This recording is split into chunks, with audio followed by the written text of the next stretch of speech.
हनुमान की जय। कृष्ण कन्हैया लाल की जय। जय जय श्री राम। जय जय श्री।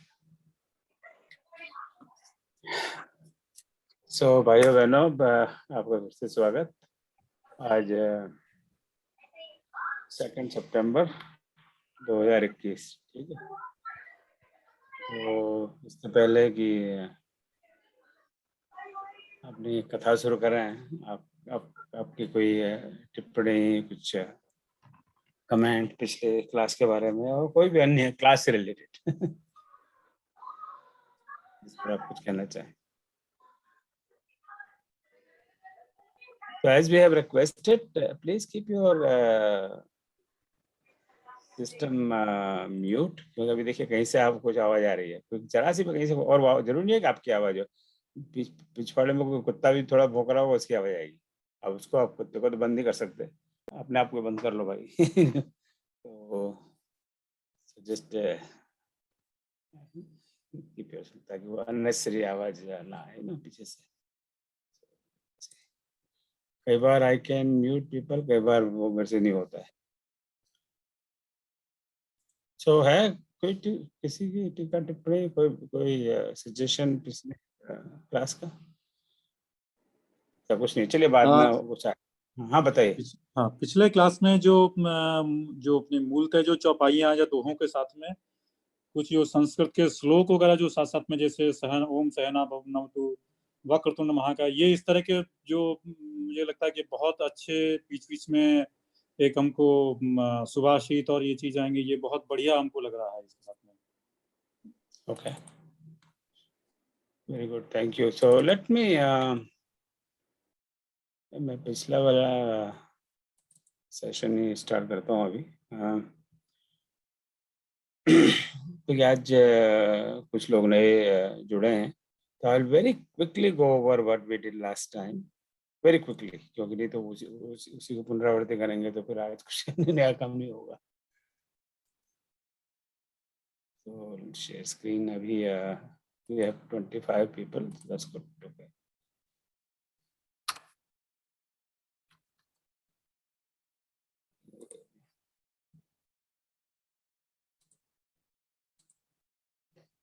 So मैं बहुत क्विकली, ज़्यादा से ज़्यादा 10 मिनट में I will go over what we did last time and what we couldn't do because of lack of time. So पिछले बार हमारा पहला क्लास था।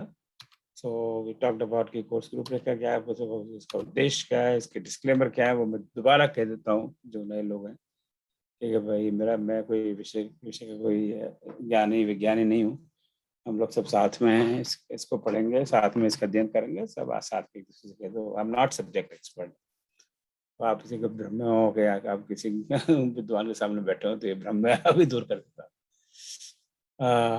This not a class for recitation singing. यहाँ पे विल नॉट बी सिंगिंग कि रामायण को कैसे गाते हैं या उसका, तो इसका उद्देश्य नहीं। और ये रामचरितमानस पर क्लास है बेसिकली, वाल्मीकि रामायण और राम पर नहीं है। समय समय पर उनका जिक्र हो सकता है, पर दैट्स नॉट द गोल। तो फिर आपसे मैंने पूछा था आप लोग क्या कक्षाएं हैं, जो आप लोगों ने जो कहा है, आई हैव रिकॉर्डेड देम। और बाकी जिन्होंने अभी ना बताया हो तो please send me that by email, chat, या चैट में भी डाल सकते हैं आप। You check, we copy and then review later. और मैंने भी आप अपनी अपेक्षा बता दी, which are very obvious types of things, you know। और कल या सुबह I wrote down several things, are very very obvious। कभी जैसे हम हमारे बच्चे जब स्कूल कॉलेज में जाते हैं, उनसे जो हम एक्सपेक्ट करते हैं वही मेरी एक्सपेक्टेशन है, right? Just basic class discipline we should observe, right? So same thing here. और ये एक जो आपने बताया धर्मेंद्र जी रिसाइटेड दिस श्लोक जो हमारे उपनिषदों में है, उसकी स्पिरिट यही है कि हम लोग साथ में सारा काम कर रहे हैं, it's together. It's a very good श्लोक। बेसिकली टॉक्स अबाउट टुगेदरनेस, कि जो भी करें हम साथ में करें, मित्रता के भाव से करें, एक दूसरे द्वेष नहीं हो, एक दूसरे ईर्ष्या ना हो। It's a very broad based thing. So कभी भी कोई भी नया काम शुरू करें, साथ विशेष करके वो टीम वर्क हो, तो वहाँ पे this is I think very important. So there's a teamwork. फिर हम लोगों ने वी स्टार्टेड विद ये पहला ही सोठा मानस में है, जिसमें गणेश जी की वंदना है। Find some better way of moving. फिर इस पर थोड़ी चर्चा की। उसके बाद में ये दूसरा सोरठा है जो मुख होय वाचा। फिर कहाँ गया, फिर तीसरा सोरठा नील सरोवर श्याम। फिर चौथे सोरठा कुंदिन समदेव उमार मन। तो यहाँ तक हम लोगों ने बात की थी। सो बेसिकली 4 सोरठों में गणेश जी की वंदना की, फिर एक परम शक्ति की वंदना की, वहाँ के कोई विशेष नाम नहीं दिया। फिर विष्णु भगवान की वंदना की, पर कुछ घुमा फिरा के, और यहाँ शिव जी की वंदना की। तो यहाँ तक हम लोगों ने किया था, पर आगे की 8 पंक्तियां मैंने आप लोगों को छोड़ दी थी ग्रह कार्य के लिए कि आप इस पे करिए और कोई अध्ययन, सेल्फ स्टडी, और कोई अगर प्रश्न हो तो we will talk about it. So अब ये 5वां सोरठा है जो गुरु की वंदना है। So if you look at here Ramayan आप सबके पास है, और नहीं हो तो होनी चाहिए। तो रामायण में हम देखते हैं बाबा तुलसीदास जब इसको शुरू करते हैं इस किताब को, तो सबसे पहले तो वो संस्कृत में 7 श्लोक लिखते हैं। तो हर हर कांड में ऐसा है, हर चैप्टर में ऐसा है। तो उनके पीछे कुछ भाव रहा होगा। चाहते तो पूरी रामायण संस्कृत में लिख सकते थे, पर वो तो उनका उद्देश्य था नहीं। वो सारे कारण हम जानते हैं, I don't want to be repetitive. पर फिर भी he is written because could have been multiple reasons. ये हमारे स्पेकुलेटिव है। हो सकता है उन्होंने इसलिए लिखा हो कि क्योंकि बात उस समय के जो विद्वान थे उनको ये बात पसंद आई नहीं कि अरे अरे हमारे धर्म की बात और भगवान की बात और किसी आलतू फालतू भाषा में कैसे करते, तो संस्कृत में होनी चाहिए। देववाणी, संस्कृत को देववाणी कहते हैं ना, देवों की वाणी। तो देवों की वाणी होनी चाहिए। और कई इसके ऊपर कहानियां हैं, हम that is true, we don't know all that. तो हो सकता है उन्होंने शायद इसलिए लिखा हो कि मैं थोड़ा बहुत लिख देता हूँ कि ताकि लोग ये ना समझें कि मुझे देववाणी नहीं आती। नहीं है, ये नहीं मुझे आती है, पर फिर भी we are guessing, we don't know about it. So sometimes you need to do that. और या उनका भाव रहा हो भगवान की स्तुति करने में, he wanted to write in Sanskrit, right. बड़ा अच्छा लगता है पढ़ने में। आप जैसे पढ़ते हैं वर्णा नाम और संगा नाम रसा नाम छंदसाम भी मंगला नाम चक्रत्तारो Dewani Vinayak, sounds very nice. तो उन्होंने 7 श्लोक लिखे हैं इस स्तुति के लिए। पर उसमें जो 7वां श्लोक है उसमें उनका सबसे बड़ा डिस्क्लेमर है कि नाना पुराण निगमा गम संबतम। ये सारी जो कहानी है, मैंने पहले सारी किताब है उनको मैंने थोड़ा बहुत पढ़ा है, और उसमें से जो मैंने समझा है उसको अपनी मति के अनुसार ये अवधी और चालू और देशी भाषा में लिख रहा हूँ। सो उनका कोई क्लेम नहीं है कि भाई ये मेरी किताब है and I am the author और आई एम द राइटर, और मैं कुछ तो कॉपीराइट लेता हूँ और उसको किसी ने छाप दिया तो उसको मैं कोर्ट में ले जाऊंगा। Nothing like that, right. So ये रामचरितमानस पर किसी का कोई कॉपीराइट नहीं है। तो you can make any number of copies, Gita Press will never sue you because they never write anywhere कि ये कॉपीराइट है। क्या कॉपीराइट है, कुछ तुलसीदास जी का। सो और उसके बाद में 5 सोरठे दिए हैं। So this so what we talk about what is the take away from this, right. So इन 5 जो सोरठे शुरू में उन्होंने भगवान की, गुरु की, शिव जी की, राम जी की स्तुति। सो दैट टेल्स अस कि बहुत सिंपल लेसन है कि कोई भी काम करने के पहले we should think about God, कोई भी फॉर्म में हो, राइट। अब उनका जैसे वो जो दूसरा है, मुख होय वाचाल पंगु चढ़े गिरिवर गहन, चाहे सुकृपा दयाल द्रव सकल कलिमल महन। अगर आप मान लीजिए आप हिंदू नहीं है या किसी और धर्म के हैं, या आप जैसे आर्य समाज के हमारे कोई मित्र हैं, वो कृष्ण में ऐसे नहीं मानते को भगवान है, और सबका अपना अपना विचार है। तो कोई जरूरी नहीं है, यू आप as long as you have belief in God in some form भी is not the right word. So this completely applicable. ये कोई आप भगवान में मानते हो किसी भी रूप में, अल्लाह हो या जीसस हो, या जीसस तो खैर भगवान नहीं है, भगवान के पेट में आते हो, तो ये तो मानते हैं कि वो शक्तिवान है, उनकी शक्ति से ये सारे काम हो सकते हैं। So he is very nice Sortha. Of course it's coming from मूकम करोति वाचालम। तो इसमें ये जरूरी नहीं है कि आप राम जी में आस्था हो आपकी, या देवी माता में हो, या कृष्ण भगवान में हो, कोई जरूरी नहीं है। As long as you have belief in some power which controls everything. So उस पावर की वो शक्ति का वर्णन करते हैं।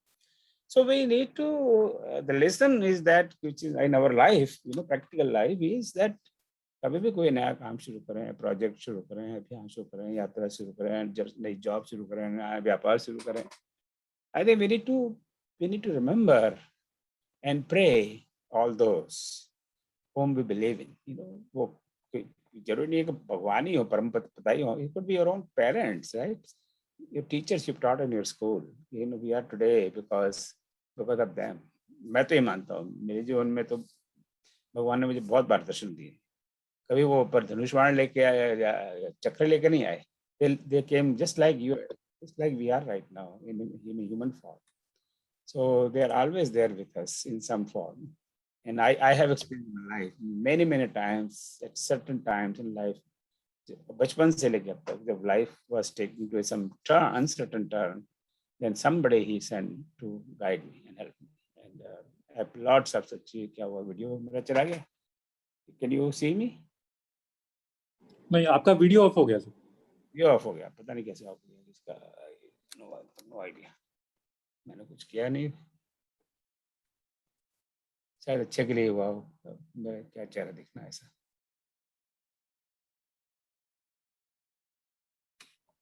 आई वांट स्लाइटेस्ट क्लू क्या हुआ उसको, तो चलो हो सकता है अपना भी ठीक हो जाए। Start video, let's see.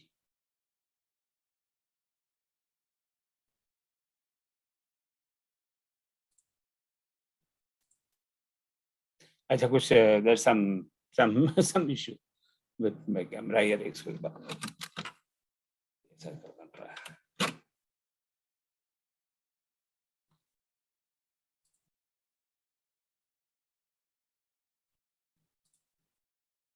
चलो, कोई कंप्यूटर के साथ कोई इशू है, उसमें हम टाइम वेस्ट नहीं करते। तो ये पहले 5 सोर्सेज से मैं तो यही कंक्लूड करता हूँ कि भाई कोई भी नया अभियान, नया प्रोजेक्ट हम शुरू करें, हम परमात्मा को याद करें, हमारे गुरुजनों को याद करें, हमारे माता पिता को याद करें, और भी बहुत सारे लोग जो हमारे जीवन में आए हैं, whom we have actually experienced, right? Who have guided us, who have helped us, who have been our well-wishers. I think हमें उनका इसमें याद करना चाहिए, उनका स्मरण करना चाहिए, हमें प्रणाम करना चाहिए, ताकि आगे भी हमारा पथ वो प्रदर्शित करते रहें और हमें आगे कोई जीवन में समस्या न। So that's the way I interpret this.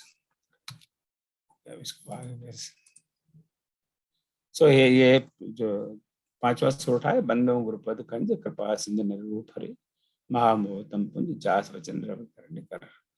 So यहाँ पर गुरु की वंदना है, और जैसे मैंने पहले दिन कहा था कि सोरठ में जो हम पढ़ते हैं तो इसकी राइमिंग नहीं होती है। जैसे यहाँ पर ये पहली लाइन है, it is ending with Hari, और दूसरी लाइन एंडिंग विद निकर, तो कोई री और तो राइम नहीं है, जैसे कविता में नॉर्मली राइम होता है, तो यहाँ पे सोरठ में राइम बीच में।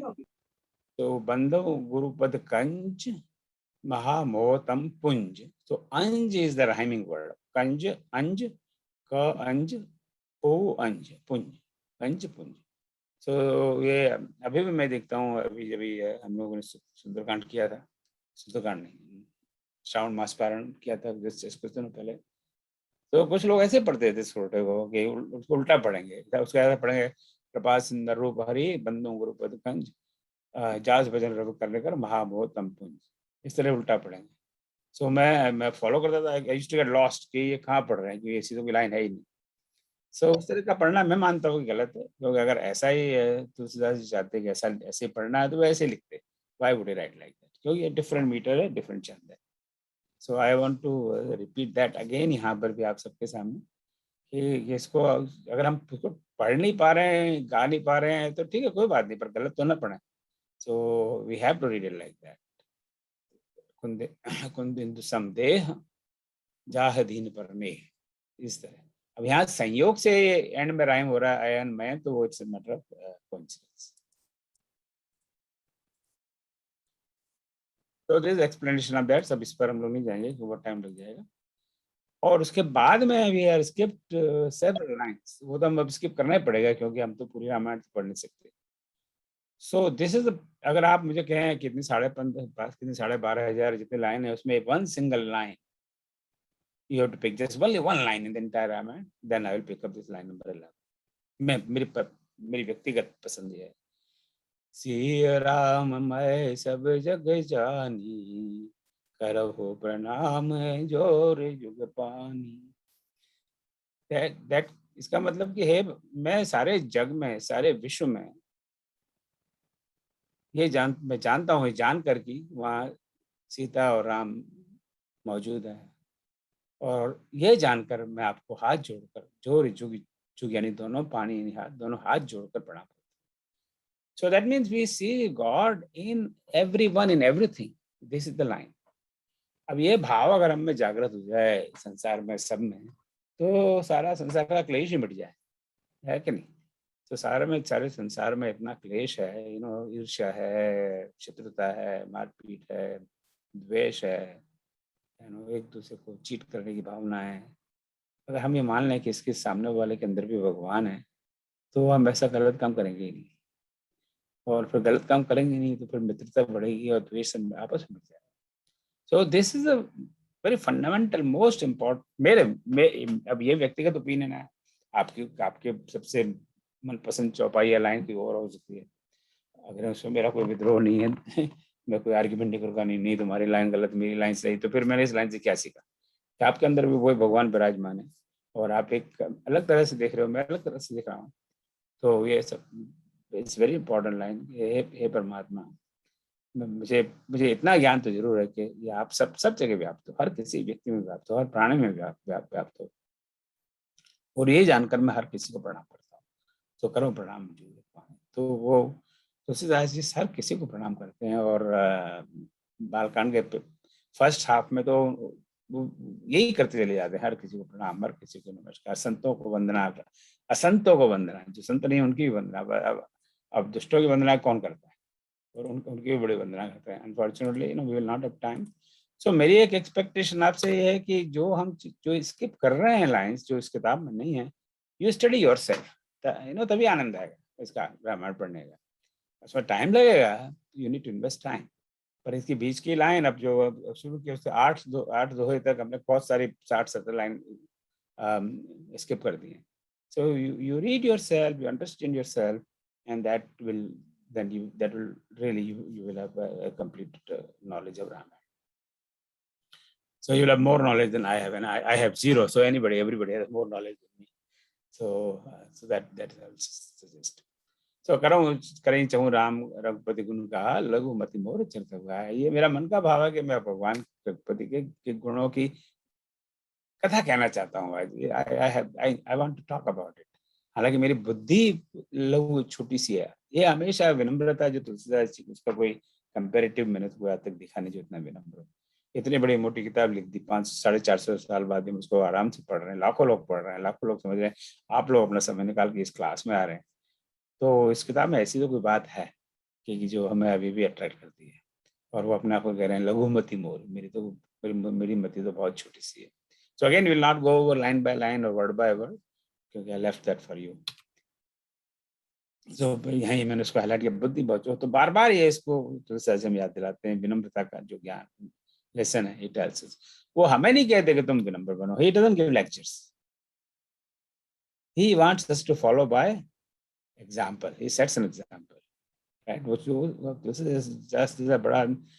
अभी मैंने पता नहीं कहने जैसी बात है कि नहीं, जो ये गूगल फॉर्म मैंने आपसे जो भरवाया था, उसमें एक कॉलम था कि आपको रामायण का कितना ज्ञान है। बिल्कुल नहीं, कुछ कुछ, थोड़ा बहुत, बहुत ज़्यादा। So there are some people who filled in बहुत ज़्यादा ज्ञान। सो मुझे थोड़ा आश्चर्य हुआ कि अगर बहुत ज़्यादा ज्ञान है, then why are you coming to this class, right? You already have so much knowledge, कि बहुत ज़्यादा ज्ञान है मुझे। So then there is no point of coming to this class और any class. So that's the first thing we need to learn, to be very polite. मैं नहीं कह रहा कि आपको मुझे कुछ ज्ञान नहीं। I'm not saying that. I want to collect that information to get a feel that what kind of class I have. But at the same time, if anybody is claiming मुझे बहुत ज़्यादा ज्ञान है, तो बड़ा थोड़ा आश्चर्य होता है कि how can anybody say about everything. So ऐसे बहुत समाज में हम लोगों को दिखाई देते हैं। अब आप भी, I'm sure you meet them, कि they make very big public disclosure all the time कि उनके अंदर बहुत ज़्यादा ज्ञान है, they know everything. तो थोड़ा सा आई थिंक थोड़ा दुख होता है और आश्चर्य भी होता है इस तरह की बातें सुनकर। फिर यहाँ पर टॉक्स अबाउट कि इस किताब में भगवान का नाम है। और फिर ये एक बड़ी प्रसिद्ध चौपाई है, मंगल भवन मंगलहारी उमा सहित जय जपत पुरारी। और देन एक्सप्लेन दैट। और इस पर अब मैं थोड़ी सी बात करूँगा। हालांकि इसी क्लास 1 में प्रणव पवन कुमार खल बन पावक ज्ञान धन जासु हृदय आगार बसई राम सर चाप दिया। ये फिर एक सोरठा आ गया। अब ये यहाँ पर इस सोरठे को जब हम सुंदरकांड पढ़ते हैं, ट्रेडिशन ये है कि we always start with that. जब हमने सुंदरकांड की क्लास की थी, we discuss this line extensively. So आप हमारे यूट्यूब पे सारे वीडियो हैं, so you can go to those YouTube videos, और ना मिले तो write to me, I send you the link. So देखिए, बिगिनिंग से अब तक उन्होंने हनुमान जी की कोई बात नहीं की, हनुमान जी की स्तुति भी नहीं की। पहले जो स्तुतियां हैं उसमें हनुमान जी का कहीं नाम नहीं। तो 16-17 सोरठे तक की बात होगी, यानी अब तक कम से कम 150-200 लाइन होगी, पर उन्होंने हनुमान जी का कोई जिक्र नहीं किया। यहाँ भी हनुमान जी का नाम नहीं ले रहे। अब वो तो हमने देखा है, तुलसीदास जी कुछ आदत है, वो नाम नहीं लेते, वो हम पर छोड़ देते हैं। तो यहाँ कहते हैं प्रणव पवन कुमार, मैं पवन कुमार, कोई पवन का पुत्र है, अब पता नहीं कौन है वो, आप लोग सोच लो। ये तुलसीदास जी हमें कहते हैं, उनको प्रणव, उनको मैं प्रणाम करता हूँ। खल बन पावक, वो खल के वन यानी जंगल को, ऐसा जंगल जिसमें दुष्टता है या पाप है, उसके लिए वो अग्नि के समान है। उस वन को जला देने की उनमें शक्ति है। सो एक तो उनकी क्वालिफिकेशन है कि वो पवन के पुत्र हैं, नंबर 1। अब हिंट दे रहे हैं हमें, दूसरी है कि वो खल बन पावक, जहाँ जहाँ दुष्टता है उसको नाश करते हैं, जला देते हैं। और थर्ड क्वालिफिकेशन है ज्ञान घन, वो ज्ञान के घन, घन नॉर्मली वी से डेंसिटी, राइट, घन। सो ज्ञान के डेंस, यानी मतलब बहुत ज्यादा ज्ञान है, ज्ञान ज्ञान की उनमें डेंसिटी है। सो 3 हिंट दिए, एक तो पवन के पुत्र हैं, दुष्टता का नाश करने वाले हैं, तीसरे वो ज्ञान के भंडार हैं, घन है। जासु हृदय आगार, और जिनके हृदय में, हृदय आगार, आगार निकर बसही राम सर चाप दिया, और वहां उनके हृदय में राम जी चाप यानी धनुष बाण लेके वहां बसते हैं। सो 3 क्वालिफिकेशन दी उन्होंने। पहले तो उनका इनडायरेक्ट नाम बता दिया, वो पवन के पुत्र हैं, दुष्टता को जलाने वाले हैं, ज्ञान के भंडार हैं, और उनके हृदय में राम जी बसते हैं। तो उनको मैं प्रणाम करता हूँ। Again it's left to our imagination कि किसकी बात कर रहे हैं। अब चूंकि हम लोग इतनी बार हनुमान चालीसा सुन सके हैं, और इतनी बार हनुमान जी के बारे में सुन सके हैं, तो हमें पता है तो हनुमान जी की बात कर रहे हैं। But then if somebody who is not aware of it, he wouldn't know any idea कि किसकी बात कर रहे हैं। तो हनुमान जी की बात कर रहे हैं, और यहाँ पे मैंने जैसे लिखा है कि वन तो शब्द नहीं है, पर खलबन वही वाली बात जो पहले की थी कि अवधि में वह शब्द, वह से शुरू ऐसे शब्द बहुत कम है। तो वन को बन ही कहेंगे वहां पर, कि वन में आग लगी, वही नहीं कि वन में आग लगी। खलबन पावक ज्ञान। सो इस लाइन पे मैं थोड़ी इसलिए बात करना चाहता हूँ कि कुछ इसमें ज्ञान, भक्ति, जो हम कहते हैं योग की बात, जब पिछले किसी संदर्भ में हम लोगों ने से बात की थी, आई थिंक जो रामायण खत्म हुई थी, then I start talking about it last. ये गीता में भगवान कृष्ण तीन तीन कई योग की बात करते हैं, but three are very important. एक तो ज्ञान योग, भक्ति योग और कर्म योग। उन तीनों का रेफरेंस यहाँ पर हमें तुलसीदास जी देते हैं, बिना कहे, बिना, it doesn't give us lecture on yoga.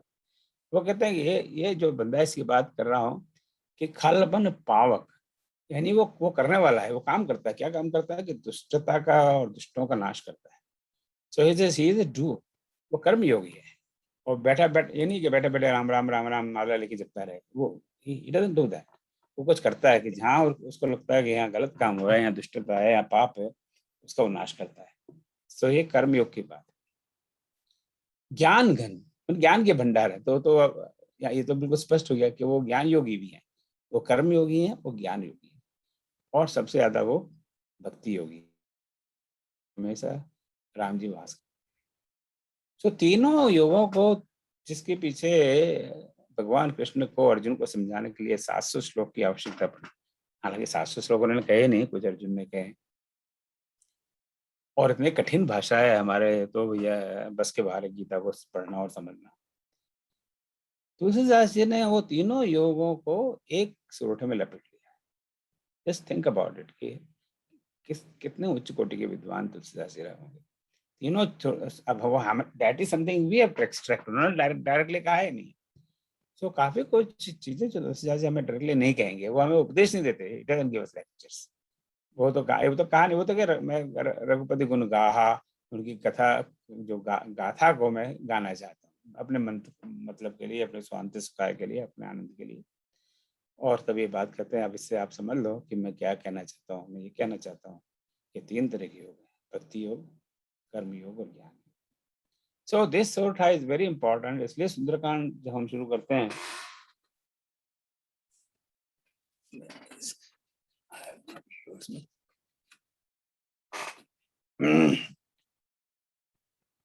एक बार इसके हम रिकॉर्ड ट्राई कर लेता हूँ। ये इसका कई बार एंगल से फर्क पड़ जाता है। नहीं, आज ये चाहता है नहीं कि मेरा चेहरा आपको दिखाई दे। मैं इतना बंटन किया, इतना मेकअप किया, इतना पाउडर लिपस्टिक सब लगाया हुआ है, और आपको सो इसीलिए सुंदरकांड का जब हम पाठ करते हैं, वी स्टार्ट विद दिस सोरठा, क्योंकि यहाँ पे हनुमान जी का जो चरित्र का प्रकाश यहाँ पर होता है। So this is what is was for day 1। So already we have spend half an hour, पर फिर भी this very important. So any question on this sortha और सो फार, इसके पहले कि हम आगे बढ़े?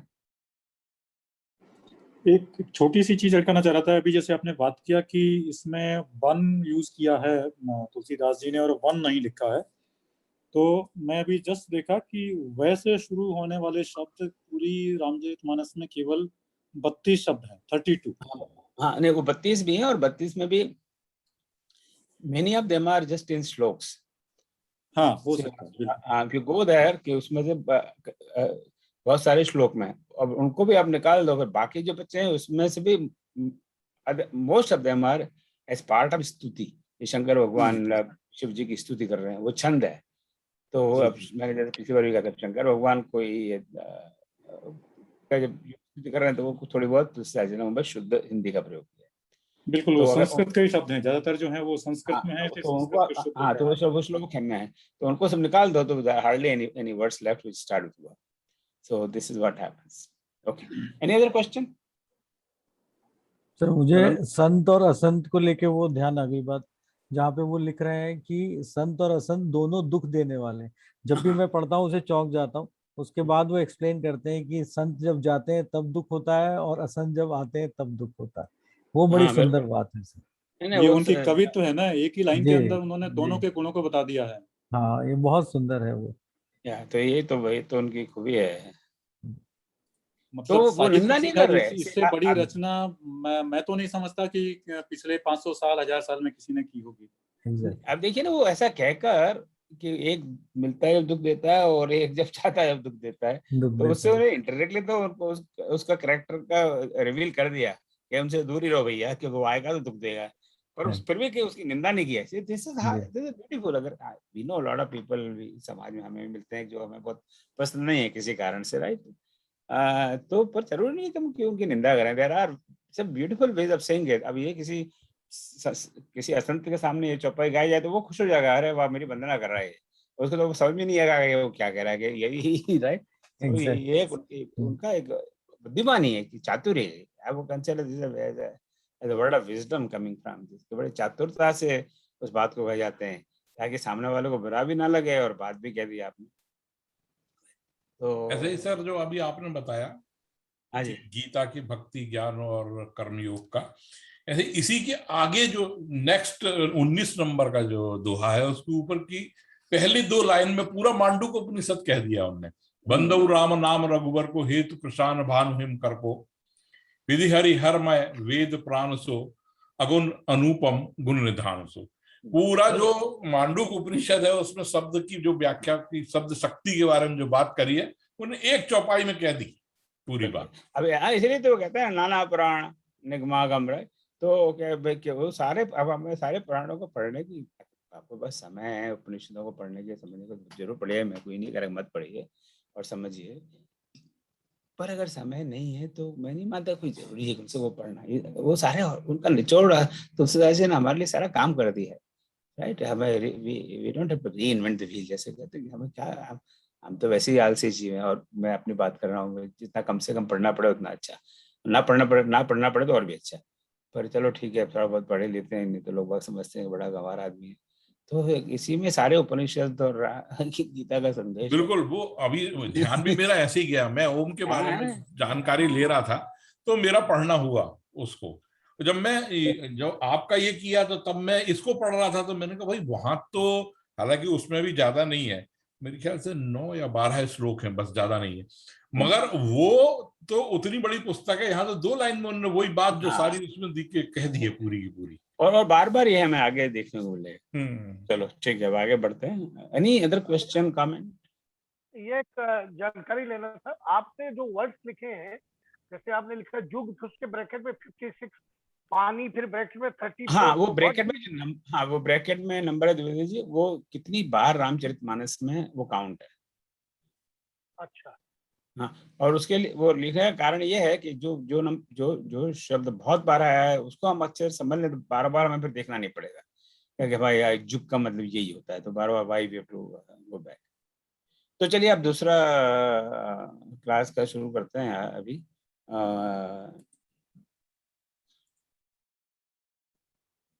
इसको स्लाइड शो फ्रॉम बिगिनिंग हो गया। आई थिंक ये माउस से ठीक चलता है। तो आज मैं तो अपने ऐसे हाथ से जोड़कर हिसाब करता हूँ, मेरे को कैलेंडर तो नहीं, आज एकादशी है। व्रत व्रत किया हुआ ना आप लोगों ने? हम तो व्रत व्रत करते जी नहीं। सही है, एकादशी है। तो ठीक है, बस आधा एकादशी। हाँ, तो आज भाद्रपद कृष्ण पक्ष एकादशी। थोड़ा इसे मैं इसलिए भी डालता हूँ, हमें थोड़ा बहुत हमारा भारतीय कैलेंडर का भी थोड़ा तो भान होना चाहिए। अब हो सकता है गलत डाल दूँ, तो आप मेरा प्रयास रहेगा कि हर क्लास में मैं डाल दूंगा कुछ भी, पर आप में से को देखते रहिए, गलती है तो आई करेक्टेड एट दैट टाइम। तो अब 17वें जो लाइन है, सादर सवै नायब माथा बरनौ बिसद राम गुण गाथा संबत 1631 करऊं कथा हरिपद धरि सीसा। अब हमने अगेन बीच में बहुत सारी लाइन छोड़ दी। सो सादर सवै नायब माथा, ये तो मेरे ख्याल से ठीक ठाक आधी लाइन है, अर्धाली कहते हैं आई थिंक मेरे ख्याल से, राइट? कोई आधी चौपाई हो उसको जो विद्वान है रामायण के, उसको अर्धाली कहते हैं। तो सादर सवै नायब माथा अर्धाली। तो सादर सेवई, शिव यानी शिव जी को है, वो तो ठीक है, शिव को अब शिव तो लिखते नहीं है, वो भी अवधि में उससे भी लिखेंगे। तो शिव जी को मैं अपना माथा नवा कर, मस्तक नवाता हूँ। सादर सेवई नायब माथा। अब मैं शिव जी को, अब शिव जी की बार बार स्तुति करते हैं। अब ये तीसरी बार स्तुति है, शुरू से काउंट करें हम तो थर्ड टाइम, तो बार बार वो हमें याद दिलाते हैं कि शिव जी भी उतने ही बड़े पूजनीय हैं, आदरणीय है मेरे, भले ही राम जी मेरे इष्ट देव हो, तो उनका हमेशा स्मरण करता रहूंगा। तो सादर से वही नायब माथा। अब शिव जी को माथा नवा कर क्या करना चाहता हूँ, वर्णव। वर्णव भी ठीक है, वर्णव वर्णन, तो मैं अब वर्णव सादर से वही नायब माथा, अब माथा वर्णव। अब मैं वर्णन करना चाहता हूँ, क्या वर्णन करना चाहता हूँ, विशुद्ध राम गुण गाथा। तो जब मैं ये शब्द लिखता हूँ तो मैं वो शब्द लिखता हूँ जो मुझे नहीं आते, तो ताकि मैं समझता मुझे नहीं आते, तो हो सकता है आप में से कुछ लोगों को ना आते हो, तो मैं आपको अपने समझता हूँ। तो पर जरूरी नहीं है कि आप में कई लोगों को सारे शब्द आते हो। तो विशद है ये शब्द 17 बार है, जैसा कि द्विवेदी जी पूछ रहे थे रामायण में, तो कई बार है, पर बहुत ज्यादा तो नहीं है, पर फिर भी 17 बार काफी बार है। सो ये संस्कृत शब्द विशद से आया है, और वो वी और शद, शद एक धातु है, तो इसका अर्थ है शुद्ध, पवित्र, निर्मल। और हम तो हम जानते हैं, और गुण, ये गुण से गुण, और गाथा वो है जो गाकर कही जाए, वैसी कथा। सो हम जो जिस चीज को गाते हैं उसको हम, जो जो प्रोज में है उसको हम गाथा नहीं कहें। That I didn't know until yesterday. So now I know. मुझे लगता है मैं बहुत स्मार्ट हूँ, तो कल तक मुझे लगता था मैं बहुत बेवकूफ, हालांकि बेवकूफ भी हूँ, पर अपने आप को स्मार्ट कहने में क्या बुरा है। तो ये मैं जो कहना जा रहा हूँ वो राम के गुण की गाथा है। गाथा है नहीं, मैं उसको एक कविता के रूप में लिखना चाह रहा हूँ, जो गा कर कही जाए, वो कहानी, वो स्टोरी, वो बात, उसका मैं वर्णन करना चाहता हूँ। अब कब वर्णन उन्होंने शुरू किया, संबत 1631। तो उस दिन साल चल रहा था 1631 संवत। कर रहा हूँ कथा हरिपद दर्शिसा, कि भाई इस समय संबत 1631 चल रहा है। कर रहा हूँ कथा, अब मैं कथा कर रहा हूँ हरिपद, प्रभु के चरणों में शीश रखकर। तो बाकी तो बात समझ में आती है, आई थिंक पूरी ये दोनों चौपाई समझ में आ गई। अब जैसे मैंने पिछली बार भी कहा था कि बीच बीच में मुझे मन में कुछ प्रश्न आते हैं तो मैं यहाँ लिखता जाता हूँ, ताकि उस पर या तो आप किसी क्लास के बाद में पावर पॉइंट आपको भेज दूंगा, उसके बाद में आप देखिए इन प्रश्नों पर थोड़ा विचार करिए। सो ये अब हम आजकल तो हम लोग संबंध की बात करते नहीं है, राइट। अब हमें ही कोई पूछ ले कि तुम्हारा किस संबंध में जन्म हुआ था, तो हमें अपने बाल खींचने पड़ेंगे। हो सकता है आप लोगों को पता हो, मुझे तो नहीं पता कम किस संबंध में। सन तो पता है। आश्चर्य की बात यह है कि हम लोग भारतीय संस्कृति, हिंदी, संस्कृत, हम सब बात करते हैं, पर मोस्ट ऑफ अस पूछा जाए कि तुम्हारा जन्म कब हुआ था, तो वो बोलेगा 1947, 1963, 1972, 2020, राइट। मैं मानता हूँ रैंडमली आप कोई सर्वे कर लीजिए, 90% विल नॉट एबल टू से किस संबंध में हुआ था। क्या मेरा ये गैस है, स्पेकुलेशन है, मेरे पास कोई डेटा नहीं है इसका। आपको क्या लगता है, कितने लोगों को पता होगा कि उनका जन्म किस संवत में हुआ था? कोई गैस? कितने परसेंटेज लोगों को पता होगा? एंड गैस है कि we don't have any data और साइंटिफिक रिसर्च। अच्छा, आप में से कितने को पता है आपका किस संवत में जन्म हुआ था? हमें तो नहीं। हम जानना नहीं चाहते, बस हाथ खड़ा कर, शो ऑफ हैंड्स। अब हालांकि मुझे सबके so most of us don't know it, but अब ये नहीं है कि हमें पता है, उसकी जरूरत भी नहीं, इसलिए पता है हमें कभी आवश्यकता ही नहीं पड़ती, राइट।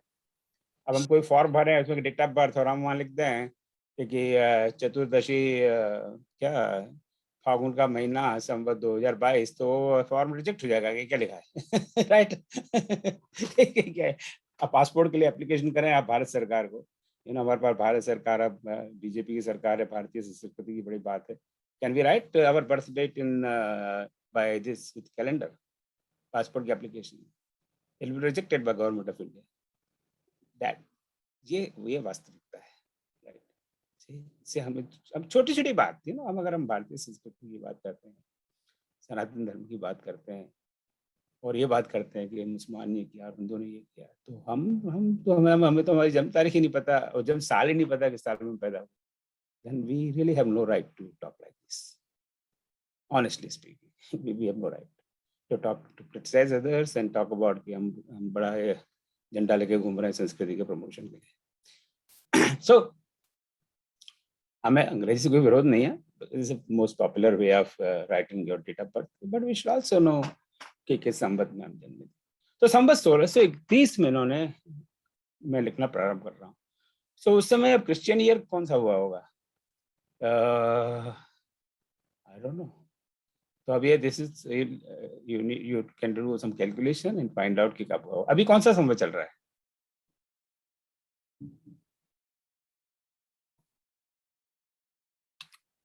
दो हजार 2078।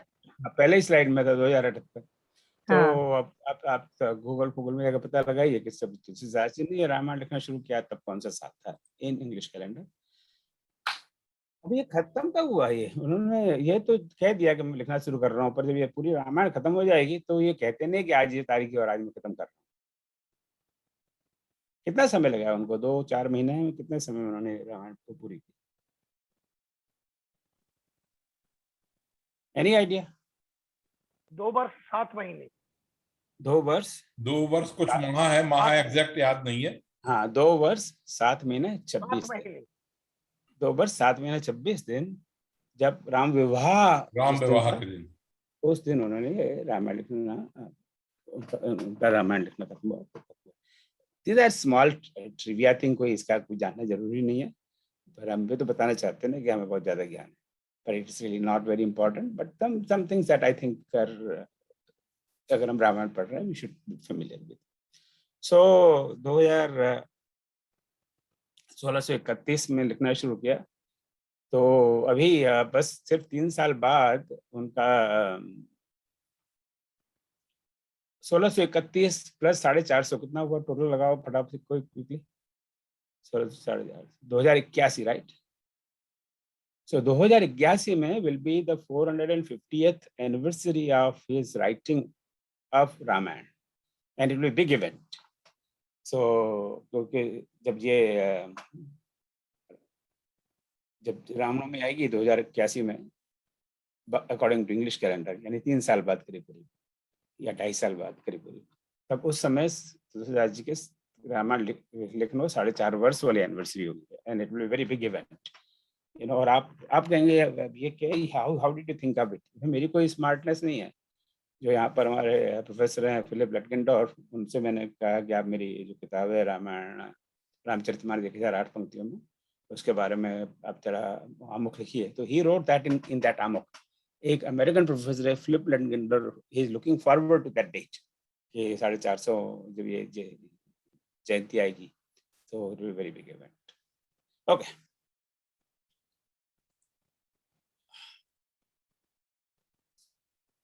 तो ये हो गया, यहाँ भी टॉक अबाउट दिस। अब ये तुलसीदास और भी रेफरेंस देते हैं। नौमी भौम बार मधुमास अवधपुरी चरित प्रकाश रामचरित मानस अहि नामा सुनत श्रवण पाए विश्रामा। सो नौमी, या नौमी की तिथि थी वो तो हम सब जानते हैं। भौम वार, भौम इज मंगलवार, राइट? सो ये मंगलवार का दिन था। बार वार हुई वाली बात। और मधुमासा यानी, मधुमासा क्या होता है? मैं तो भूल गया। चैत्र मास हो गया। हाँ जी, सर बसंत ऋतु, सर बसंत ऋतु। मधुमास ये महीना, मधुमास। महीना है, ये महीना मधुमास है। माने चैत्र मास, चैत्र मास। चैत्र हाँ। महीना, जो पहला महीना होता है कैलेंडर का, हमारे कैलेंडर के हिसाब से चैत्र महीना। सो चैत्र महीना है और मंगलवार है और संवत 1631 है।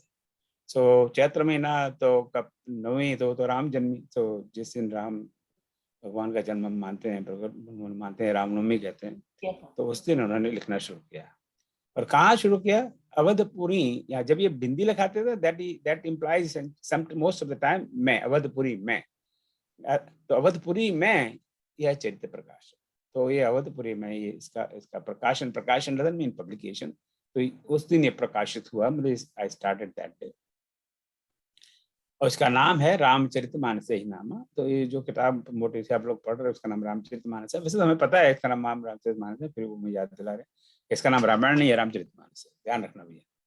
सो सुनत श्रवण पाए विश्राम। सो आपको विश्राम मिलेगा, आराम मिलेगा, शांति मिलेगी। सुनत, इसको सुनने से सुनत पाए विश्राम, इसको सुनने से आपको शांति मिलेगी। थोड़ा सा हमें एश्योरेंस कर रहे हैं तुलसीदास जी। पर श्रवण क्या हुआ? तो सुनत श्रवण, क्या विभीषण भी कहते हैं ना राम जी को सुंदरकांड में, सुनत श्रवण क्या है, पूरा दोहा है ना, सुनत श्रवण आयो, मुझे देखना चाहिए। श्रवण से आयो। हाँ, तो श्रवण यानी कान। तो मैं इसको आप कान से सुनिए और आपको आराम विश्राम मिलेगा। हालांकि वो वर्ब भी है, क्रिया भी है, सुनने की क्रिया। तो यहाँ श्रवण का अर्थ है कान, विच इज अ नाउन। तो श्रवण का मतलब है कान। तो सुनते श्रवण आयो, तो श्रवण से आप सुनिए, कान से सुनिए। आप हालांकि कान से सुनेंगे, पर चूंकि अगेन चौपाई बनानी है, ये छंद युक्त छंद, तो इसमें छंद है, इसमें 16 मात्राएं चाहिए, जो भी उसकी परिभाषा है चौपाई की। तो उन्होंने सुनत श्रवण पाए विश्राम। तो क्वेश्चन 2 का हमने आंसर दे दिया। तुलसीदास जी ने मानस लिखना कहाँ आरंभ किया? कहाँ किया आरंभ? अयोध्या में ना, अवधपुरी में। तो ये इसकी बात खत्म हो गई। थोड़ा घड़ी भी देखनी चाहिए, 11:17 अपना क्या टाइम है? 10:30, 10, ओके ठीक, वी हैव टाइम, 11:45। अब फिर वो रामजी समाज पर लिखते हैं, रामचरित मानस मुनि भावन बिरचौ शंभु सुहावन पावन रच महेश निज मानस राखा पाए सुसमय शिवासन भाखा। तो पहली बार लाइन देखते, रामचरित मानस मुनि भावन। अगेन वो लाइन अर्धाली मुझे समझ में आ गई कि रामचरित मानस मुनि को भाती है, मतलब मुनियों को पसंद है, वो राम की कथा उनको अच्छी लगती है, दे लाइक इट। बिरचौ शंभु सुहावन पावन। अब बिरचौ क्या है? अब बिरचौ के कई स्वरूप में रामायण में शब्द है, बिरचति, बिरची, बिरची, बिरचे। शंभु, शंभु हम जानते हैं, अब सही शब्द तो शंभु है, पर वो अब ये तो अवधि है, तो शंभु लिखेंगे, शंभु। तो शंभु शिव जी, सुहावन पावन। अब सुहावन से भी रिलेटेड कई सारे शब्द हैं, सुहावन, सुहावा, सुहावनी, सुहावना। तो हिंदी शब्द है सुहावना, राइट, कि मौसम बड़ा सुहावना है, राइट, है कि नहीं? तो सुहावना मौसम है। सो चार्मिंग, प्लेजेंट, सुख देने वाला, ये सुहावन। और सुहावन, सुहावा, सुहावन सब। और भाखा क्या है? नहीं, अब वो पहले ऊपर ही चलते। पावन, पावन, पावन तो हम जानते हैं, पावन इज पवित्र, राइट। पवन, पवन और पावन में दोनों में बहुत फर्क है, राइट। पवन तो वायु है और पावन पवित्र है। सो पहली लाइन को हम देख लेते हैं तो I think it's not that difficult कि रामचरितमानस मुनियों को पसंद है और इसको शंभु, भगवान शिव जी ने इसकी रचना की है। बिरचू शंभु, शंभु ने इसकी रचना की है। अब देख लिए आप कितना बड़ा स्टेटमेंट है तुलसीदास जी का कि ये मैंने रचना नहीं की, तो भगवान शिव जी बहुत समय पहले रच चुके हैं। सो उन्होंने इसकी रचना की। He is the original author of Ramcharitmanas, not me. आप कितने लेखक ऐसी बात को लिखेंगे? हम तो फटाफट से और जगह से कॉपी पेस्ट कर देते हैं और कहते हैं ये मेरी रचना है। कविता ली कहीं की और उठा के उसी को कॉपी पेस्ट कर दिया, एक दो शब्द इधर उधर किए नहीं किए, ऊपर अपना नाम लिख दिया कि मेरी कविता है, राइट। तो यहाँ पे तो यहाँ तक तो ये तो रचना पहले भी कह चुके, ये तो सारी कहानी मैंने और ग्रंथों से ली है।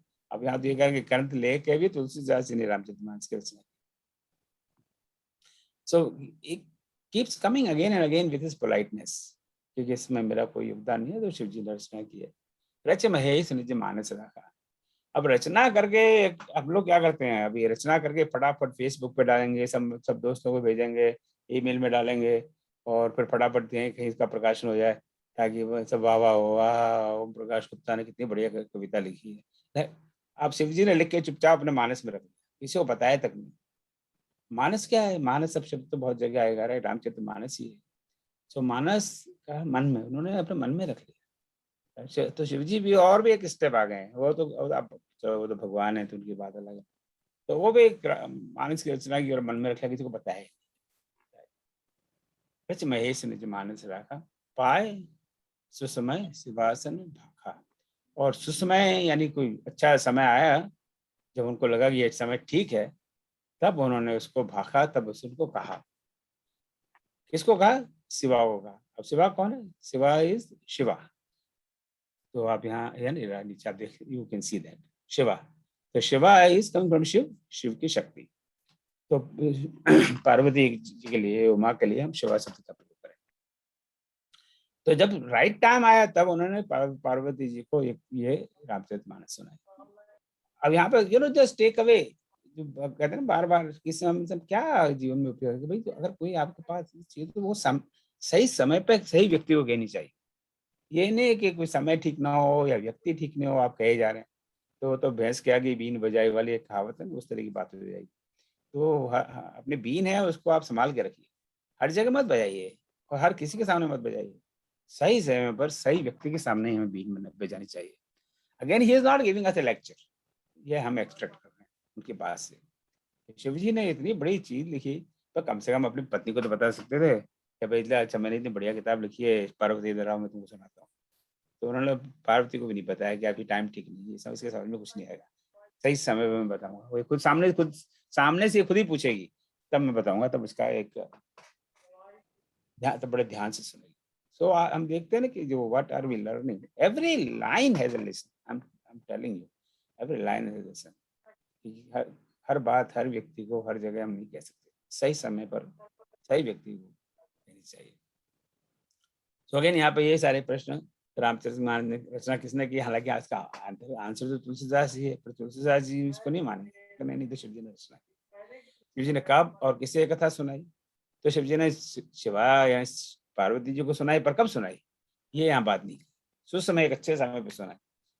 अब ये कहानी तो हम सब जानते हैं, राइट, जिसमें मैं समय नहीं ले रहा कि शिव जी ने पार्वती जी को कब कथा सुनाई। कोई शॉर्ट आंसर इसका कोई आप में से कोई देगा कि उन्होंने पार्वती जी की कब कब कथा सुनाई? रामचरितमानस, राम की कथा। ऐसा कोई है जिसने आज कोई आंसर कोई बिल्कुल ही ना बोले हो इनमें से? संबड़ी सबको मिलना चाहिए थोड़ा चांस बोलने का, नहीं? Any new person please? आप कोई नहीं बोले। हाँ द्विवेदी जी आप ही बोलिए, चलिए द्विवेदी जी। नहीं, मैं मुझे कुछ नहीं बोलना। और बोले अरे लो, मैं अब कोई नहीं बोला, इसलिए मैंने आपको रिक्वेस्ट की कि मुझे यहाँ पे अब क्या पावर पॉइंट है तो सबके चेहरे भी नहीं दिखाई दे रहे।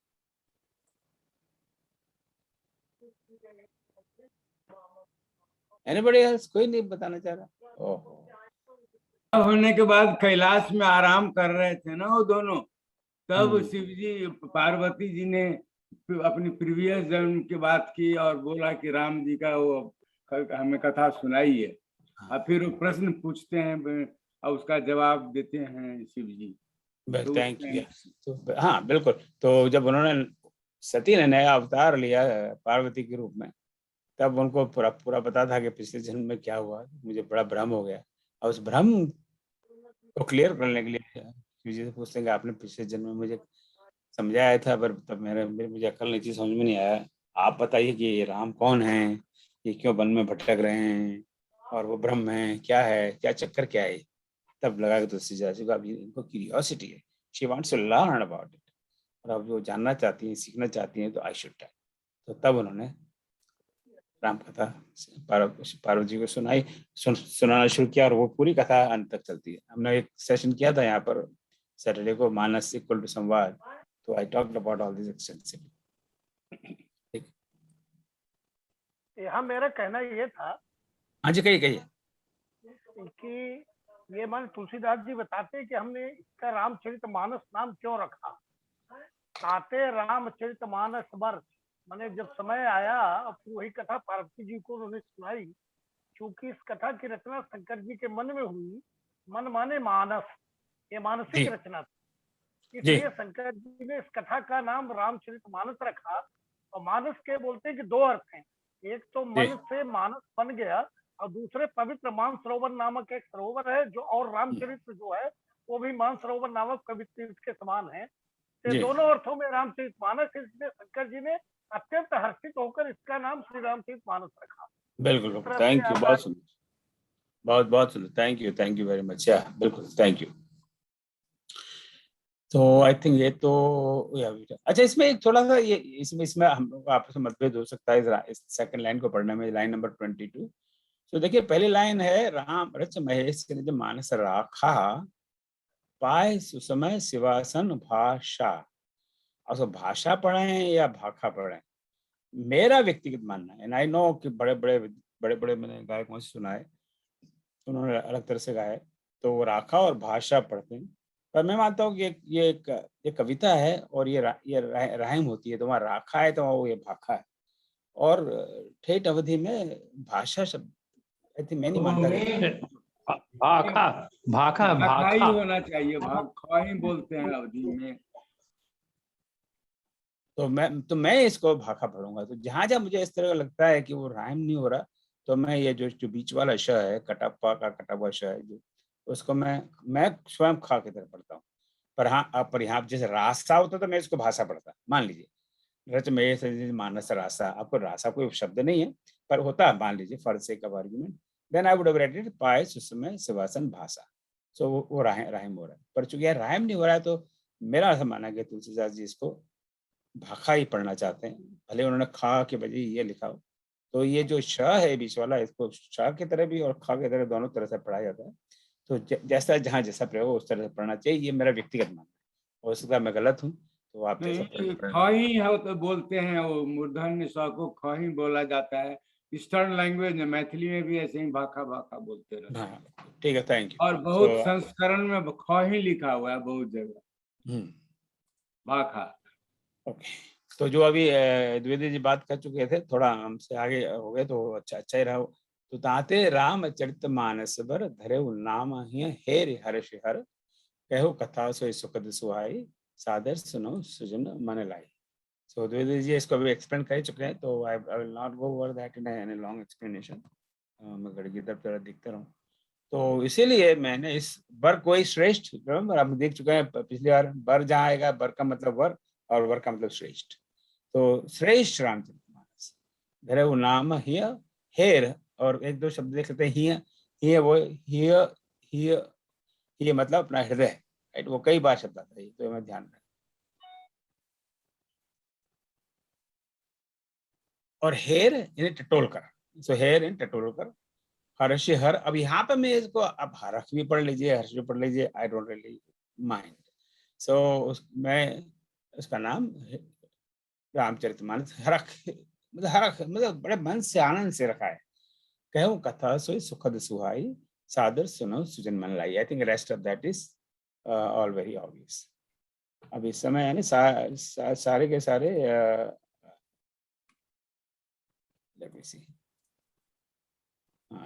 some faces I see, some I don't, तो पता नहीं क्या चक्कर है। ओह कहाँ गया? Careful with this mouse.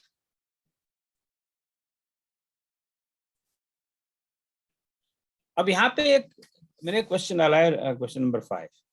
कुछ सीखने के लिए क्या आवश्यक है? हम लोग सीखते रहते हैं और सिखाते रहते हैं, यानी बच्चों को कहते हैं ये सीखो वो सीखो, but what is the necessary prerequisites for learning anything? चाहे मैं डांस सीखना चाहता हूँ, या कबड्डी खेलना सीखना चाहता हूँ, या क्रिकेट खेलना चाहता हूँ, या रामायण सीखना चाहता हूँ, या कुछ भी सीखना, या चोरी करना सीखना चाहता हूँ, मान लीजिए, चलिए वो भी एक हुनर है, लोग उससे भी लोग अपने पेट पालते हैं। But what is required to learn anything? Take away, उसका आंसर तुलसीदास यहाँ लाइन नंबर 24 में दे रहे हैं। क्या विनय जी आप जी? हाँ जितेंद्र बोलो। मेरे हिसाब से डेडिकेशन सबसे जरूरी है कुछ भी सीखने के लिए। उसको आपको एकदम एक तो पोलाइट होना है और डेडिकेट होना है। पोलाइट होना, डेडिकेट होना है। Any other answer? सो इसका मैं ये कह रहा था सबमिशन बेसिकली सर। सबमिशन। अब उसका आंसर ये आधी लाइन में तुलसीदास ने दे दिया है, सादर सुनाऊं सुजन मन लाई। पहली बात कि आप मन लगाइए, मन लगाकर सुनो। ऐसे नहीं कि क्या मुसीबत आ गई है, रामायण सुननी पड़ रही, तो कुछ नहीं पता अभी क्या। सो मन लाए, मन लगा कर कोई भी काम, मुझे चोरी करना सीखना है तो वो भी मन लगा कर सीखना पड़ेगा, तभी मुझे अच्छी तरह चोरी करना आएगा, राइट? मैं नहीं चाहता कि कोई ऐसा काम सीखे, राइट? तो अगर मुझे फिजिक्स सीखना है तो भी मन लगा कर सीखना पड़ेगा। तो कुछ भी सीखना हो तो उसमें मन लगना चाहिए, राइट? सादर, we should have respect for it, isn't it? We should have respect for the book, for the teacher, for the process and the rules and regulations जो होते हैं। अब रूल है कि भाई क्लास में टाइम से पहुंचना है, तो क्लास में टाइम से पहुंचना है। we have to respect the sanctity of that class. So सुनो सुजन, हे विद्वान लोग, हे सज्जन लोग, आप सुनो, बस एक तो आदर के साथ आप इसको सुनिए और दूसरा मन लगाकर सुनिए। जस्ट 2 things, आदर के साथ और मन लगा। So अब उसमें डेडिकेशन आया है कि नहीं आया पता नहीं, you can think about that. So that question, very fundamental question, कि हम कोई चीज सीख क्यों नहीं पाते? इसलिए कि हमारा या तो उसमें मन नहीं लगता, या we don't have respect, we question things unnecessarily. Question करना ठीक बात है, but sometimes we question just unnecessarily. वो आगे हम काकभूषण की कथा उत्तराखंड में आती है कि वो we don't go there again, कि फिर हम लोग साइड ट्रैक हो जाएंगे। पर कोई भी चीज सीखना है तो हम बच्चों को अपने को यही कहेंगे बड़ा मन लगा के सब, मन लगा के वो काम करे जो करना है उसको, राइट? और बड़े रिस्पेक्ट के साथ, we should have full respect. तो बड़े बड़ी छोटी छोटी चीजें हैं, मैं तो कहूँगा छोटी छोटी चीजें नहीं है, बहुत बड़ी बड़ी चीजें हैं। से सीखना, आप कई चीजें हमने जिंदगी में नहीं सीख पाए, and we have to go back, why क्यों नहीं सीख पाए? और कई बार उसका कारण होता है, आप कई चीजें मन लगा के नहीं सुन कर सकते क्योंकि उतना हमारे पास समय नहीं है, इसलिए मन नहीं लगा पा रहे, राइट? या उसके हमारे पास साधन संसाधन नहीं है, इसलिए मन नहीं लगा पा रहे। तो देयर में भी reasons for that, but that's the reason we can't do that. अब जैसे मेरी खुद की कई बहुत वर्षों से तमन्ना, वर्षों से मतलब 10 साल से, कि मैं संस्कृत सीखूं, राइट? तो मैं ताकि अपने जो ग्रंथों का थोड़ा समझो, तो वाल्मीकि रामायण पढ़ो तो समझ में आए। और मैंने 2-4 बार मैंने क्लास अटेंड भी किए, पर ऑनेस्टली स्पीकिंग मैंने मन लगा के उसमें पूरा समय नहीं दिया, नहीं सीख पाया। ये रियलिटी मैं आपके सामने एडमिट कर रहा हूँ। तो अगर मैं मन लगा के उसमें जो उसको उसमें जो जरूरी प्रयास मुझे करना पड़ता है वो मैंने नहीं किया, सो मैं नहीं सीख पाया। So it's my fault. अगर मैं मन लगा के करता तो मुझे आ जाती थी प्रोसेस। चलो आगे बढ़ते।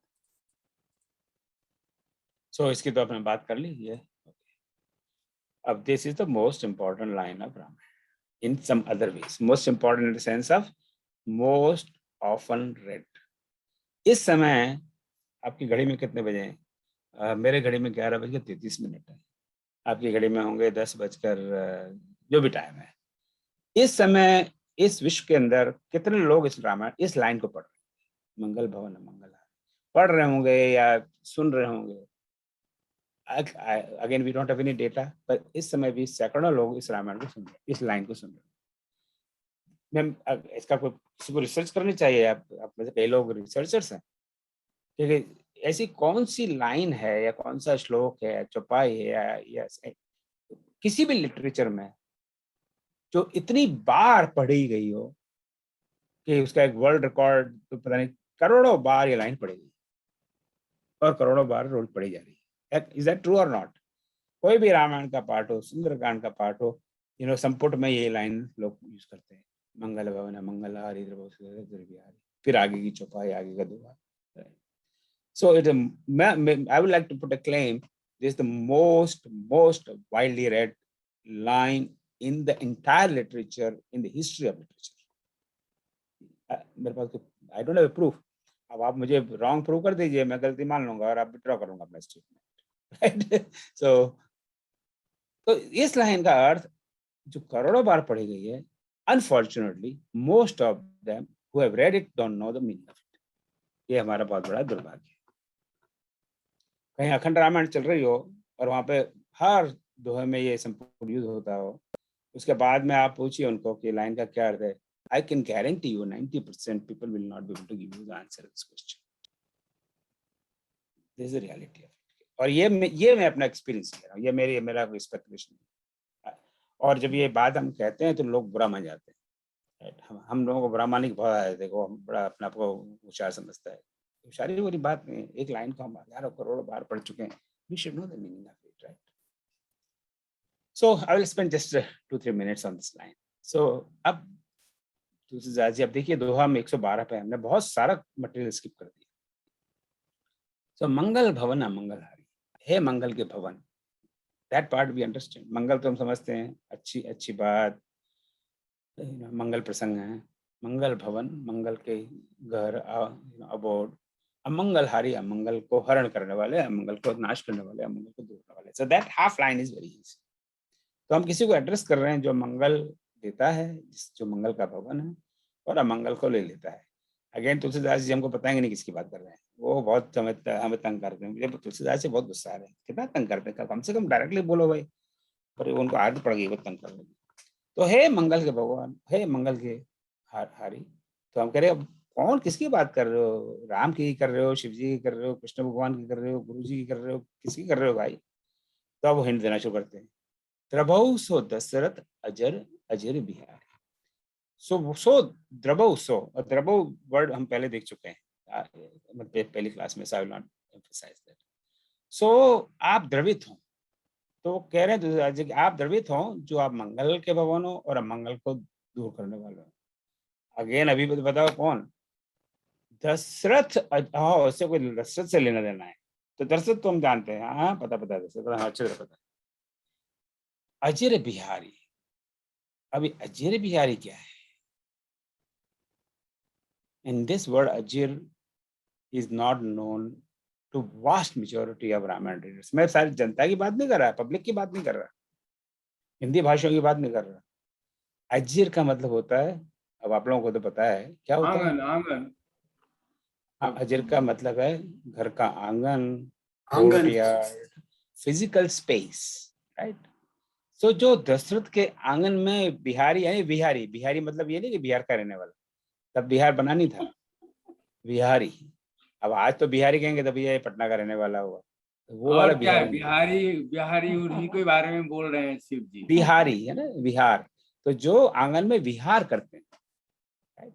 सो दशरथ के जो आंगन में खेलते हैं, घूमते हैं, वो मुझ पर द्रवित हो। नाउ वी कैन गेस कि दशरथ के आंगन में तो वैसे तो हम राम लक्ष्मण शत्रुघ्न सभी वहां पे खेलते होंगे, पर यहाँ तो उनका उद्देश्य राम जी से। तो हे प्रभु श्री राम, आप मुझ पर द्रवित हो जो आप दशरथ के आंगन में, उनके कोर्टयार्ड में आप विहार कर रहे हैं। And why we get mixed up with that? क्योंकि दूसरा एक शब्द है अजर। तो बिल्कुल एक सी आवाज वाले शब्द हैं। जो दो शब्द हैं जिनकी एक सी आवाज है, सुनने में जैसे एक से लगे हैं, उसके लिए एक विद्वान ने एक वर्ड कॉइन किया है, श्रुति सम्मानार्थक शब्द, जिनकी सुनने में एक से लगे हैं पर अर्थ अलग हो, वैसे शब्द। तो अजर यानी आंगन, और अजर, अजर अमर गुण निधि सुत हो करहु सदा, वहां अजर है। तो अजर यानी अजर, जो जर्जरित ना हो। जर्जरित ना हो क्या है? अब जैसे कोई घर है, वो भी 30, 40, 50, 60 से, अब कैसा कंस्ट्रक्शन उस पर डिपेंड करता है, वो जर्जरित हो जाता है। हम जर्जरित हो जाते हैं। अब देखिए, मेरे सारे बाल चले गए, आधे दांत चले गए, गाल पिचक गई, अब जर्जरित हो रहे कि नहीं हो रहे? इनफैक्ट हम पैदा होते हैं तब से ही हम जर्जरित होना शुरू हो जाते हैं। बाल जाते हैं, फिर गाल जाते हैं, फिर आंखें जाती हैं, चश्मा लगा हुआ है, हार्ट चला, यहाँ बाईपास सर्जरी हुई है, तो असली माल तो कुछ रहा ही नहीं, सारा तो नकली है अंदर। तो जो जर्जरित हो वो जर, और जो जर्जरित ना हो वो अजर। तो तुलसीदास जी कहते हैं अजर अमर गुण निधि सुत हो। सीता माता जी का आशीर्वाद है कि तुम जर्जरित ना हो, मतलब तुम कभी वृद्ध ना हो, you always remain young. Hanuman ji को उनको आशीर्वाद है, बी यंग, यूथफुल, कभी ऐसा नहीं बुढ़ापे का कोई तुम्हारे अंदर नहीं होना चाहिए। आपने कभी देखा है भगवान राम या कृष्ण भगवान खास करके, उनकी कोई फोटो जिनमें उनकी दाढ़ी मूंछ हो? अब उन्होंने 10,000 20,000 साल, पता नहीं कितने साल सिंहासन पे बैठे थे, तो दाढ़ी मूंछ तो आनी चाहिए कि नहीं आनी चाहिए? ऐसा क्यों है? इस पर आप विचार करें, आज मैं बात नहीं करूंगा। Give some thought to that and some other time will talk. कि शिव जी की बात नहीं कर रहा मैं, राम जी की और कृष्ण की बात कर रहा हूँ, क्योंकि कोई फोटो में कभी कोई दाढ़ी मूंछ नहीं दिखाई दी, ऐसा क्यों? Give thought to that. So इस लाइन का मतलब है अजीर यानी आंगन, कि तुम्हारे आंगन, दशरथ के आंगन में जो खेलते हैं वो, अब हम गैस करें वो कौन है? So this line we all should know, खास करके जो हम लोग रामायण पढ़ते हैं, कम से कम इस लाइन का मतलब तो पता होना चाहिए। तो करोड़ों करोड़ों बार ये लाइन पढ़ी जा रही है, पढ़ी जानी चाहिए। बड़ी स्तुति है राम जी की, एक लाइन की स्तुति है कि मंगल भवन में रहने वाले, अमंगल को दूर करने वाले, हे राम जी मुझ पर द्रवित हो, मुझ पर द्रवित हो। अवधपुरी रघुकुल मुनि राव, अगेन वी आर स्किपिंग, आप देख रहे हैं 112 से 188। Now we are actually entering from doha 188, which is almost half way, half से भी ज्यादा हो गया बालकांड। तो बालकांड है सबसे बड़ा कांड है। तो 188 का मतलब तो कुल 361 दोहे हैं, और दोहे की काउंट चलें तो आधे हो गए, आधे से ज्यादा हो गए, और लाइन काउंट तो I don't have it right now. तो अब यहाँ से basically the Ram story begins. Avadhpuri रघुकुल मुनि राव, वेद विदित नहीं दशरथ नाव। कि अवधपुरी में रघुकुल, जो रघुकुल है, उसके जो मणि हैं, उसके जो राजा हैं, वो दशरथ है। अब दशरथ के बारे में बात बता रहे हैं कि दशरथ की बात कर रहा हूँ, तो दशरथ कौन है? तो दशरथ अवधपुरी के राजा हैं। Rao comes from the Hindi word rao, rai, और वो राजा राम राय है ना। हाँ जी। तो अवधपुरी के वो जो राजा हैं वो रघुकुल के मणि हैं, और उनको वेदों में जाना जाता है। तो अब दशरथ जी का इंट्रोडक्शन स्टोरी में ही ब्रिंग्स द कैरेक्टर्स। देखिए हनुमान जी को भी जब उन्होंने इंट्रोड्यूस किया था, थोड़ी देर पहले हमने उनको देखा था, तो उनको इंट्रोड्यूस कर दिया, उसको हमने छोड़ दिया। It's just like you right a novel, you introduce a character. तो वहाँ उन्होंने इंट्रोड्यूस उनके गुणों से किया, यहाँ भी उनको गुणों से इंट्रोड्यूस कर रहे हैं। और वो क्या है, उसे इंट्रोड्यूस कर रहे हैं कि वो वेदों में उनका नाम है, और रघुकुल के मणि हैं, और अवधपुरी के राजा हैं। सो उनका परिचय हमें दे रहे हैं कि अब जो दशरथ की बात हो रही है वो कौन है। अब उनके बारे में और कुछ, कौशल्यादि नार प्रिय सब आचरण पुनीत, पति अनुकूल प्रेम दृढ़ हरिपद कमल विनीत। तो उनकी कौशल्यादि मतलब कौशल्या आदि, कौशल्या वगैरह, कौशल्या एटसेट्रा, नारी प्रिय, उनकी पत्नियां हैं, उसमें एक पत्नी कौशल्या है, और भी पत्नियां उनकी, अब यहाँ नाम नहीं दी। सो वो हमको छोड़ दिया है थोड़ा डाउट में कि भाई और भी पत्नियां हैं, पर मैं एक ही बात कर रहा हूँ, कौशल्या आदि। बड़ी प्रिय पत्नी है उनकी, नारी प्रिय सब आचरण पुनीत, अपने आचरण से बड़ी पुनीत है। पुनीत यानी पवित्र, पति अनुकूल, पति के अनुकूल रहती हैं। प्रेम दृढ़ हरिपद कमल, और प्रभु के चरण का हरिपद कमल, अब काफी चीजें रिपीट हो रही हैं, so I will now we can move little faster। प्रभु के चरणों में उनका दृढ़ प्रेम है, विनीत और स्वभाव से बड़े विनीत हैं, विनयशील हैं। तो यहाँ पे कौशल्या जी की और बाकी नारियों की बात है, हालांकि कौशल्या आदि मतलब और नारियां भी ऐसी। तो अब यहाँ एक प्रश्न है कि यहाँ पे फिर वही तुलसीदास जी ने हमें सस्पेंस में डाल दिया। कौशल्या आदि तो मतलब और भी नारियां, और भी नारियां ही नहीं, और भी पत्नियां हैं, तो उनकी और पत्नियां कौन कौन सी हैं, उनकी कितनी रानियां थी, इसका कोई जिक्र है रामचरितमानस में? Question number 7। रामचरितमानस में तो 3 ही का वर्णन है ना। तो 3 का वर्णन है, एक तो हम आगे देखेंगे कैकेयी जी और सुमित्रा जी। तो तुलसीदास जी यहाँ कहते हैं कौशल्यादि नार प्रिय, उनकी रानियां हैं और भी, पर बाद में हम नाम तो इन 2 का ही दिखते हैं आगे आगे, इनके अलावा कैकेयी जी और सुमित्रा जी। पर और रामायण, वाल्मीकि रामायण देखते हैं तो वहां पे मलिक जी और आप लोग चौबे जी करेक्ट करिएगा, आप लोगों ने उनकी नहीं, हमने एक बार लेक्चर दिया था तो पहली बार मंथन में तो बड़ी डांट पड़ी। तो वाल्मीकि में 350 रानी के बारे में है। तो वाल्मीकि में 350 रानी से मिले, मगर बाकी जगह कहा गया है कि 500-600 रानियां थी। हाँ, तो अलग अलग जगह अलग अलग रेफरेंस है, but again this is kind of becomes a mood point, क्योंकि उनका कोई रेफरेंस कुछ नहीं है। चलो उनको 350 तो बाकी 347 का क्या रोल है, कोई बात कहीं नहीं है, I am not sure of it. और तो इससे ये तो सिद्ध होता है कि उस समय बहुपत्नित्व कहना चाहिए ना, का सिस्टम था, राजाओं के कई रानी होती थी, so that was a very common practice, right.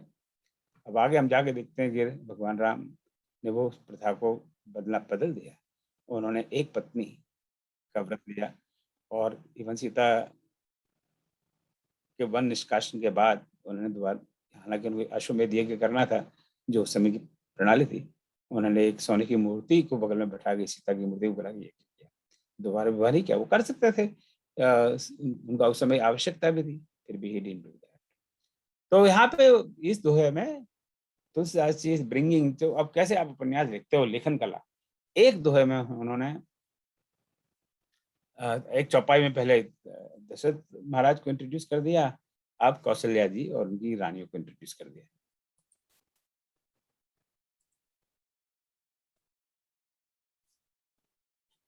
अब उनके पास कोई पुत्र नहीं है, that we know all the story. एक बार भूपत मन माहि, भय ग्लान मोरे सुत नाहि। सो भूपति यानी राजा, भू का पति, भू यानी पृथ्वी, पृथ्वी का पति। सो ये माना जाता है कि जो पति का काम होता है, हुआ करता था, अब तो पता नहीं, तो उल्टा हो गया, कि जो उसकी रक्षा करे, उसकी देखभाल रखे, तो वो राजा का काम है कि अपनी पृथ्वी का, और जो उसकी पृथ्वी है और जो उसकी भूमि है, उसकी रक्षा करे, उसका शत्रुओं से उसको बचाए। तो भूपति, जहाँ धरती या भूमि का कोई भी पर्यायवाची शब्द, धरती और भूमि के बहुत सारे पर्यायवाची शब्द हैं। जैसे मही, मैंने एक शब्द शायद यहाँ लिखा है, ये मही, तो महीपति भी कह सकते हैं, पृथ्वीपति भी कह सकते हैं। तो ऐसे जो शब्द हैं वो सब राजा के लिए प्रयोग होते हैं। तो ये शब्द बहुत, यहाँ पे मैंने काउंट नहीं दिया, मैं कई बार वो काउंट देना मैं भूल जाता हूँ, थक जाता हूँ लिखते। सो भूपति यानी राजा, और भूपाल सेम वे, जो भू का पालन करता है, या पृथ्वी का पालन करता है, लेकिन वो भी राजा का काम है कि अपनी प्रजा का पालन करे, राइट। जो पृथ्वी का पालन करता है, जो पृथ्वी का पति यानी पृथ्वी की रक्षा करता है, पृथ्वी का ध्यान रखता है, वो राजा के लिए शब्द प्रयोग होता है। तो जहां भी इस तरह का शब्द है, भूपति, भूपाल, महीपाल, तो वो उन सब का अर्थ है राजा। पर एक ऐसे शब्द है भू के साथ देव, भूदेव या महीदेव या भूसुर, तो वो क्या हुआ?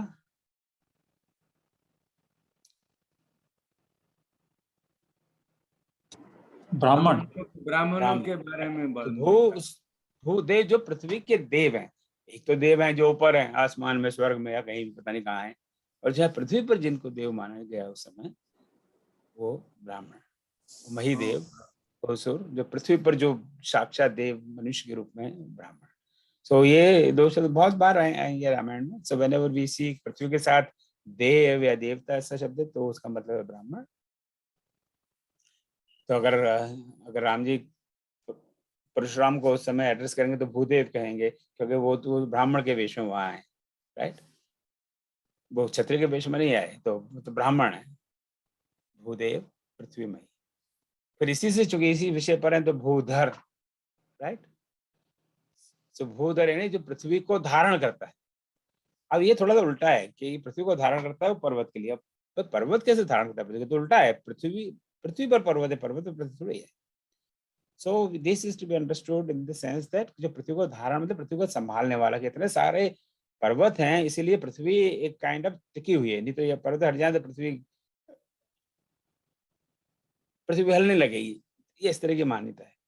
सो इन पर्वत जैसे इस लाइक ए पेपर वेट है ना। अपने हम लोग अमेरिका में तो यूज नहीं करते पेपर वेट को, इंडिया में बहुत यूज करते हैं। जो ऑफिस में पंखा चलता है तेज गर्मी में, और वहां पे अगर आप अपने सारे कागजों पे पेपर वेट नहीं रखो तो सब उड़ जाएंगे। उड़ जाते हैं कि नहीं? तो अब कागजों ने उस पेपर वेट को संभाला है या पेपर वेट ने कागजों को संभाला है? It's exactly same comparison. क्योंकि वैसे पेपर वेट कागज के ऊपर है, राइट। पर वो पेपर अपनी जगह पे इसीलिए है कि वो पेपर वेट ने उनको संभाला हुआ है, नहीं तो भाग जाती। अब पेपर को ऐसा लगता हो कि मैंने ये पेपर को उठा रखा है, बट वो रियलिटी नहीं है। पेपर ने पेपर को वेट कर नहीं उठा रखा है। So this is how we understand this bhudhar. ये थोड़ा सा कंफ्यूजिंग है, पर this how I made sense out of this.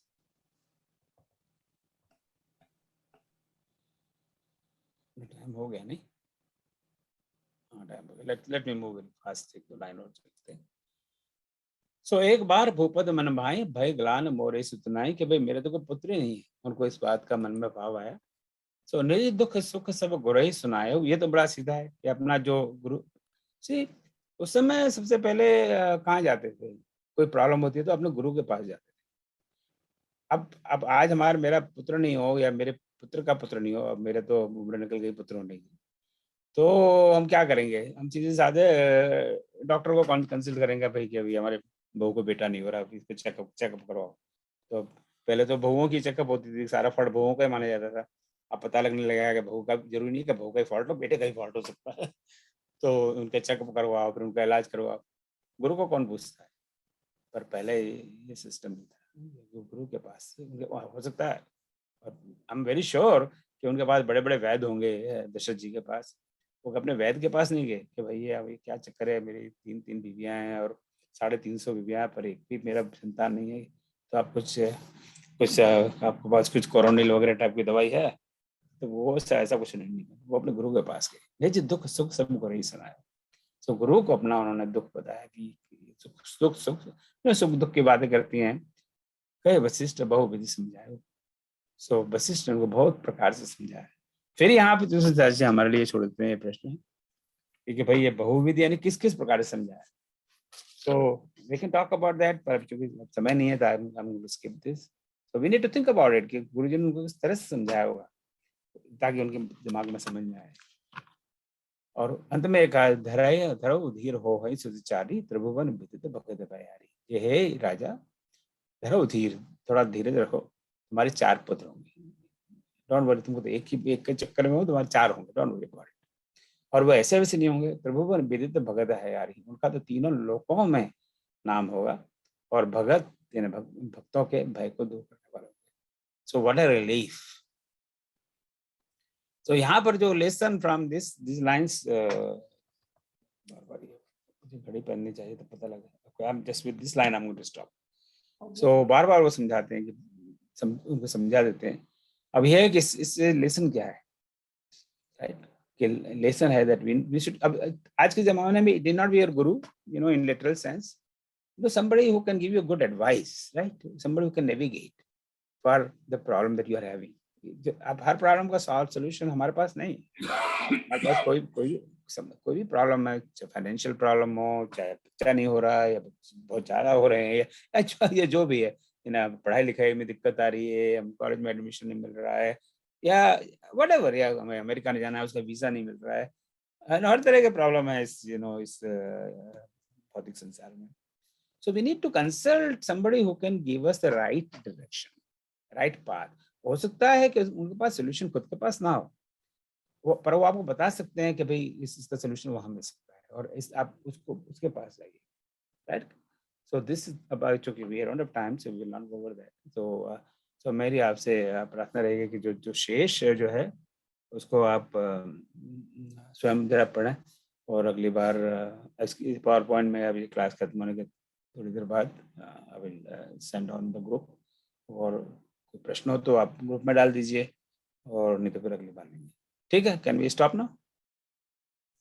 ठीक है, सो सॉरी, मैं I will try to be on time, पर थोड़ा तो बहुत बहुत धन्यवाद क्लास में आने के लिए। धन्यवाद सर। धन्यवाद सर।